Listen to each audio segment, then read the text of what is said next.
শুনতেই পেলে রঘু রঘু রঘু রঘু ডাকাত।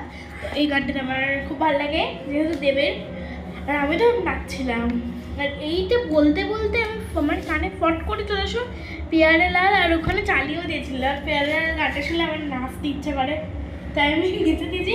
আর কিছুক্ষণ পরপরই গান পাল্টাচ্ছে, মানে এখন আবার দিল হায় রাব্বা, প্রথমে দিয়েছিল রঘু রঘু রঘু রঘু ডাকাত। যেহেতু এটা হ্যাঁ বলিনি কিসের জন্য, মায়াপুরের আজকে মায়াপুরে কালী পুজোর বিসর্জন, মানে কালী ঠাকুরের বিসর্জন, কালী পুজোটা হয়েছে মায়াপুরে, তো ওর জন্য এই গান চলছে আর আমরা স্বরূপগঞ্জ থেকে শুনতে পাচ্ছি। সো আজকে এইটুকুনি, দেখা হবে পরের ভিডিওতে, টাটা। আজকে নাচতে নাচতে এন্ড করলাম।